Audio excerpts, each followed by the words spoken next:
Começa agora o programa Hora e a Vez da Pequena Empresa, sempre levando para você muitas informações e atrações. Confira. O advogado especialista em direito digital Marcelo Brasil comentando sobre a Sociedade da Informação e o início da Lei Geral de Proteção de Dados, LGPD.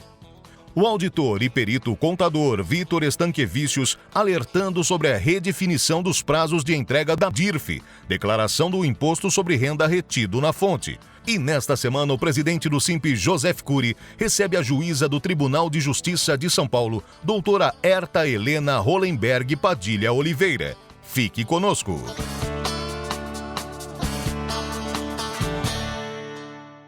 O recente estudo da Fundação Getúlio Vargas demonstrou que é um grande número de autônomos, aumentou bastante o número de trabalhadores autônomos no Brasil e faz uma outra constatação importante. São aproximadamente 20 milhões de autônomos, desses trabalhadores informais, portanto, sem CNPJ, que não contribuem com o imposto, também não contribuem com a sua própria aposentadoria e com a Previdência Social. Aí se demonstra a importância de nós termos um sistema que simplifique a incursão desses trabalhadores dentro do sistema produtivo de maneira formal, recolhendo impostos, previdência, tendo direito à aposentadoria e podendo até mesmo contratar, ter o empregado. É o caso do MEI. Também, em relação ao Simples Nacional, muitos podem se formalizar dentro de uma pessoa jurídica e ainda ter os seus trabalhadores de uma forma simplificada e menos burocrática.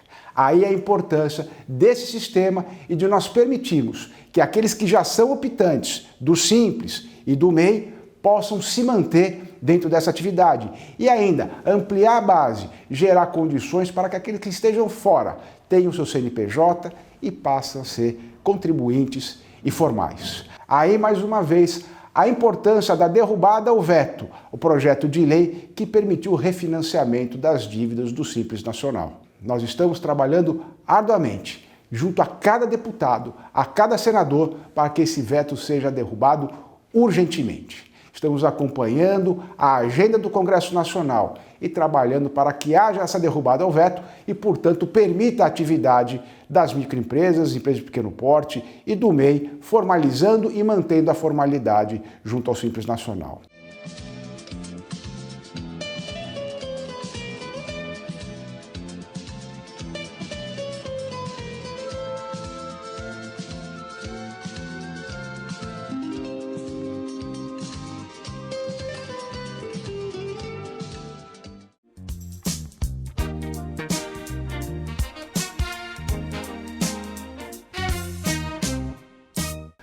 DIRF, a declaração que vai conter todos os rendimentos, todos os valores pagos aos beneficiários, pessoas físicas ou pessoas jurídicas, na qual houve retenção do imposto de renda retido na fonte.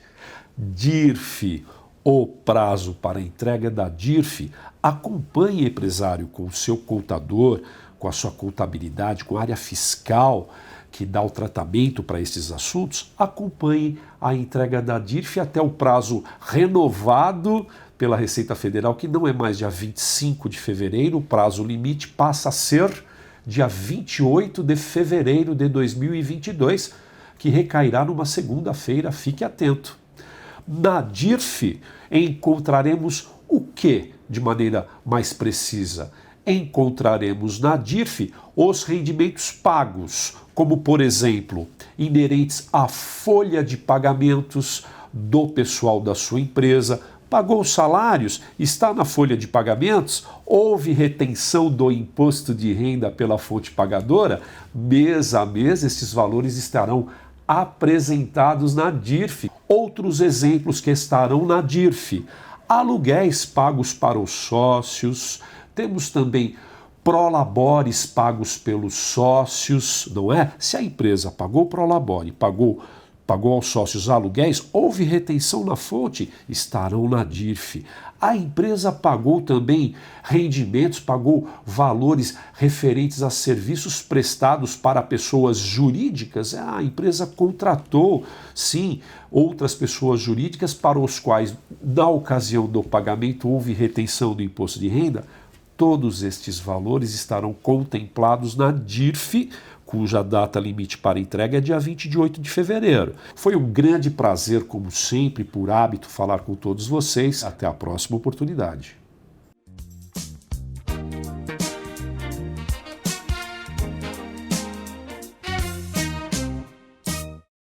Oi, pessoal! Hoje nós vamos falar sobre sociedade da informação e proteção de dados.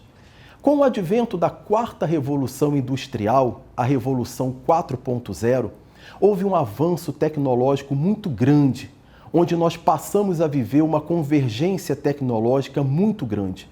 E isso trouxe um impacto social muito bom. As pessoas aprenderam e vêm aprendendo a contratar, por exemplo, prestadores de serviço, prestação de serviço, de uma forma online, virtual, como, por exemplo, reservar passagens, hospedagens, fazer compras online, sendo que dentro desta negociação não aparece um ente, uma entidade que visa garantir a efetividade dessa transação. Mas a sociedade, mesmo não tendo ninguém, nenhuma entidade garantindo essa transação, a sociedade, ciente disso, ela acata, ela assume esse risco. Com isso, em 2010, pensando e preocupado já na questão de dados, fornecimento, recebimento de dados e a sua respectiva proteção, que o governo federal, através do Ministério da Justiça, promoveu uma consulta pública, uma audiência pública, no intuito de debater, de trazer à baila a discussão sobre proteção de dados. Os nossos parlamentares, cientes e preocupados com a proteção de dados, voltaram a discutir o tema, razão pela qual, em 2018, foi publicada a Lei 13.709, que é a LGPD, Lei Geral de Proteção de Dados Pessoais. A LGPD, dentre outros objetivos, ela tem a finalidade de preservar a privacidade, a liberdade e o livre desenvolvimento da personalidade da pessoa natural. E a proteção de dados é tão relevante que no dia 12 de fevereiro, último agora, dia 12, foi publicada a Emenda Constitucional número 115. Tem por objetivo, 1. Elevar proteção de dados como direito constitucional fundamental. 2. Fazer com que a União Federal seja competente para organizar e fiscalizar, através da Autoridade Nacional de Proteção de Dados, a efetivação da proteção desses dados. E, por derradeiro, o terceiro objetivo, estabelecer que seja competência privativa da União legislar sobre proteção de dados. A letra K, de Kant, considerado o principal filósofo da era moderna. Kafka, um dos mais influentes escritores do século XX. Kepler, figura-chave da revolução científica do século XVII. Keynes, suas ideias mudaram a teoria e a prática da macroeconomia. O caminho para o sucesso começa com a letra K. Acesse captar.net e descubra tudo sobre esse caminho.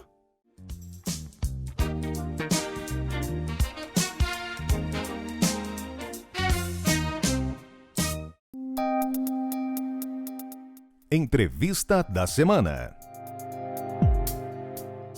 A nossa convidada de hoje é a doutora Herta Helena Hollenberg Padilha, juíza do Tribunal de Justiça de São Paulo. É um prazer tê-la conosco. Muito obrigada. Gostaria muito de agradecer pela oportunidade de estar aqui para poder falar um pouco sobre o nosso trabalho e sobre o trabalho do Instituto Paulista de Magistrados, que é uma associação sem finalidade lucrativa, que foi fundada por juízes de primeiro grau, isso já nos anos de 1999, portanto já tem quase 22 anos, e que se dedica a várias questões acadêmicas, culturais, mas também a questões sociais, e dentre elas a defesa de direitos humanos e a defesa de crianças e adolescentes. Como fazer para sair da situação de violência, como se proteger, essa era a nossa ideia inicial. A gente queria chegar até as crianças para levar essas informações. E aí começou a surgir a primeira grande surpresa, que quando isso começou a se realizar, em 100% dos casos apareceram o quê? Apareceram denúncias assim. Na verdade, a ideia inicial era justamente essa, levar a informação, e a gente achava que a gente ia informar e estava tudo certo. Para levar a informação para a criança, e a gente está falando de um público de 7 a 13, 14 anos, obviamente que a nossa linguagem, a linguagem do juiz, não é uma linguagem razoável para a gente conversar com eles, né? A gente já não conversa bem com adulto, que dirá com criança, né? É verdade. A gente precisava ter uma forma de chegar até as crianças para tratar do tema, um tema delicadíssimo. E aí nós pensamos justamente em utilizar a arte. Foi assim que nós começamos a procurar uma peça de teatro para poder levar até as crianças uma peça que tratasse da questão da violência sexual. E aí fizemos uma parceria com a companhia Narrar, a CIA Narrar, que é a criadora da peça Marcas de Infância. Essa é uma peça que tem 3 narrativas, uma de violência física, uma de violência sexual contra menino e uma de violência sexual contra menina. E nós idealizamos então levar essa peça até as escolas para abordar o tema, e depois um juiz voluntário conversaria com as crianças e com os professores para explicar como fazer para buscar socorro, para onde telefonar, como fazer uma denúncia anônima. Era essa a ideia inicial. E a gente que evoluiu para... Então, e aí a gente achou que ia terminar por aí. Só que desde a primeira apresentação, as crianças imediatamente pediram para conversar com, no caso, a juíza voluntária que estava lá na primeira apresentação era eu e uma outra juíza que hoje já está aposentada, a doutora Viviane, e imediatamente fizeram denúncias. Nos buscaram para contar a violência que eles estavam sofrendo. Então, nós entendemos que nós teríamos que dar um passo um pouquinho adiante. A gente não ia ficar exclusivamente na questão de levar informação. Claro. A gente já passou a ser um ator na intervenção, né, da rede, porque a gente entendeu que criou um espaço de segurança que possibilitou isso. Então, houve um desdobramento. A gente precisou preparar os professores que iam receber o projeto, para que eles pudessem também ouvir as denúncias quando elas chegassem no momento posterior. E nós, então, também contactamos os psicólogos do CNRVV, que é o Centro Nacional de Referência das Vítimas de Violência, para fazer um acompanhamento depois das denúncias que vinham através do projeto, para garantir que elas seriam bem encaminhadas dentro da rede de proteção. Claro. E, inicialmente, o projeto se destinava à cidade de São Paulo. Só que o projeto foi crescendo. Vários outros municípios pediram. Nós chegamos a apresentar em Foz do Iguaçu, no Paraná, apresentamos em Brasília. E, então, ele tomou uma proporção muito maior. Que bom. Que bom. Que bom. Que bom que chegou numa proporção muito maior. Nós, então, hoje fazemos um trabalho de articulação com a rede local para levar o projeto. Porque nós não temos condição, o Instituto é um instituto pequeno, a gente não tem condição de acompanhar denúncias do Brasil inteiro. Então, nós acompanhamos as denúncias da cidade de São Paulo e nos outros municípios que recebem o projeto é feito primeiro um trabalho de articulação com a rede e com os professores, para que a rede do município encaminhe essas denúncias depois. Até hoje foram atendidas mais de 35 mil crianças. Nós chegamos já a 35 mil crianças. Nós já apresentamos a peça para 35 mil crianças. Quem são ou quais são os atores envolvidos nesse trabalho? Existem artistas, juízes... Psicólogos, promotores, professores, o pessoal de apoio que dá sustentação, o pessoal da comunicação que auxilia no desenvolvimento de tudo que a gente faz, né, para poder, inclusive, ter uma linguagem adequada. Existem os desenhistas também, quem criou os caracteres da cartilha que a gente recebe, por acaso, foi minha filha, a Carolina, mas ela que criou os personagens.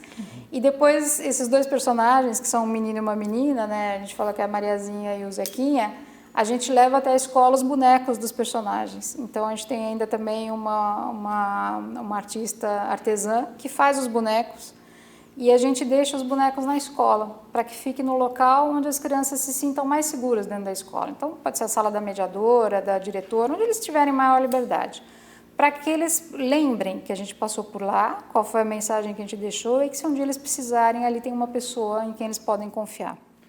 A pandemia deve ter afetado todo esse trabalho.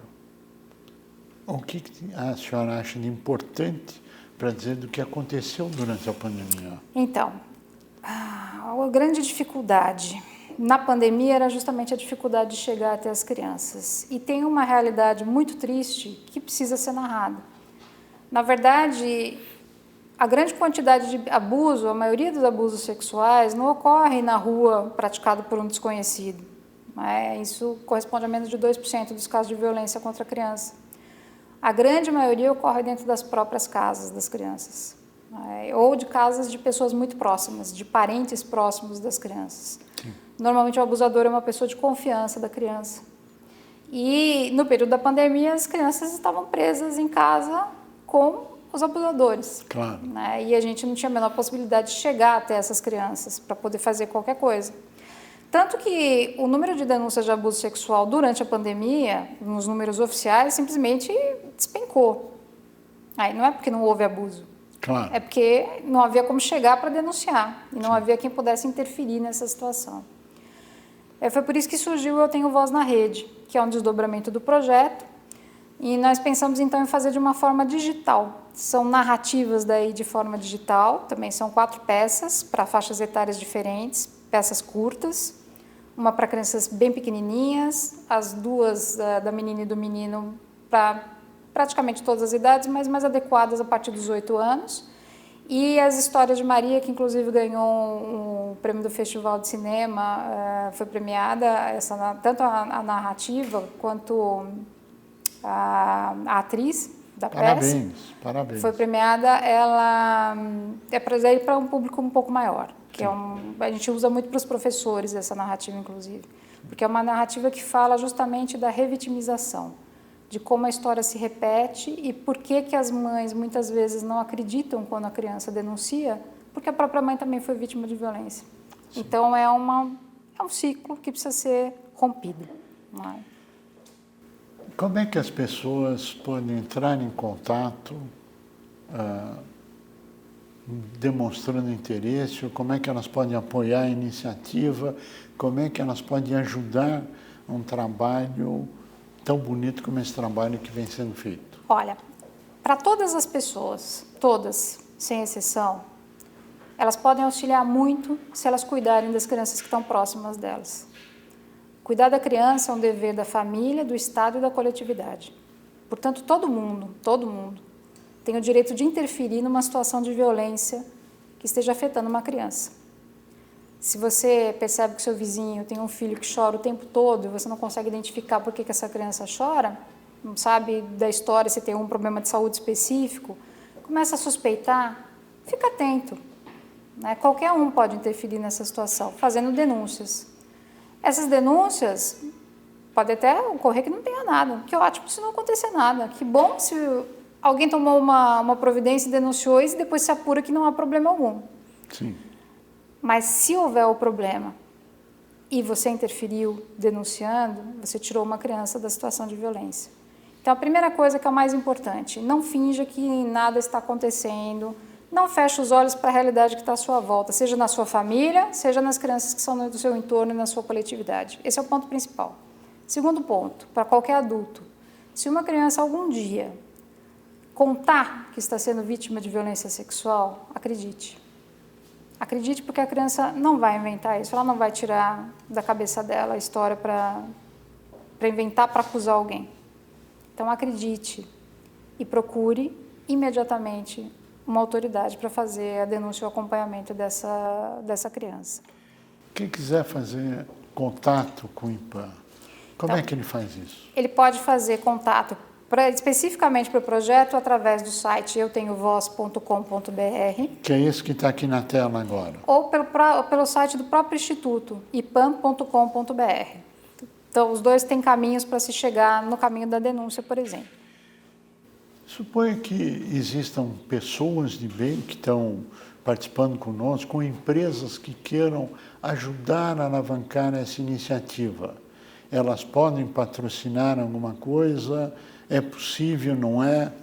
Sim, é possível e é desejável, e nós pedimos a todos aqueles que puderem que auxiliem.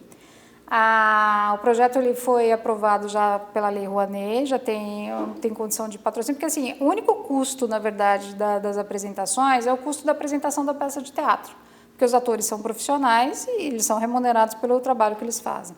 Todo o resto são voluntários. Custa quanto para patrocinar uma peça, 2 peças, enfim? Então, a apresentação da peça com 2 sessões, e aí a gente está falando em condição normal, se a gente estivesse numa escola fora da pandemia, normalmente a gente atenderia 500 crianças na primeira apresentação, 500 crianças na segunda. Isso custa R$ 3.300. Esse é o custo da apresentação da peça. Cujo patrocínio é direto para o IPAM. Então, pela Lei Rouanet, não. Vai direto para a Cianarrar, que é a empresa, a companhia que é a titular dos direitos da peça de teatro. Aí tem isenção tributária. Aí tem a isenção tributária, que ele Então, pode usar o que ele tem de verba para essa finalidade, se ele quiser direcionar, pode ser dessa forma. E as pessoas que não são empresas, pessoas físicas, também podem ajudar nessa iniciativa? Também pode ajudar. Se quiserem doar, se quiserem participar de alguma outra forma, podem fazer contato com a gente e é óbvio que a gente aceita auxílio. Todo auxílio é bem-vindo, né? Porque essa é uma luta que tem que ser de todos. Quais são os partícipes, para a gente finalizar o programa, nessa tão bonita iniciativa? Bom, o Instituto Paulista de Magistrados é que promove o projeto Eu Tenho Voz. São atualmente 13 juízes voluntários, uma procuradora de justiça e uma procuradora do Estado, que acompanham as apresentações, a companhia de teatro, as psicólogas do CNRVV e a assistente social, que acompanha também as denúncias, e todos os professores da rede onde a gente leva a escola, onde a gente leva a peça até a escola. Os professores recebem um curso de capacitação prévia, de combate e prevenção ao abuso sexual, para poder, inclusive, depois ouvir as denúncias que chegam depois. Mas, mais do que isso, se engajam pessoalmente nesse combate, o que para a gente é fundamental. Doutora Herta Helena Hollenberg Padilha Oliveira, queremos desejar muito sucesso nessa iniciativa, dar os parabéns, assim que as pessoas de bem reagem ao mal que é feito por pessoas inescrupulosas, que infelizmente existem e estão aí. A toda a sua equipe, a todos que participam, o nosso apoio integral a essa iniciativa e a solicitação, ajudem nesta iniciativa. A você que esteve conosco, o nosso mais profundo agradecimento, com a certeza que estaremos juntos na semana que vem. Até lá!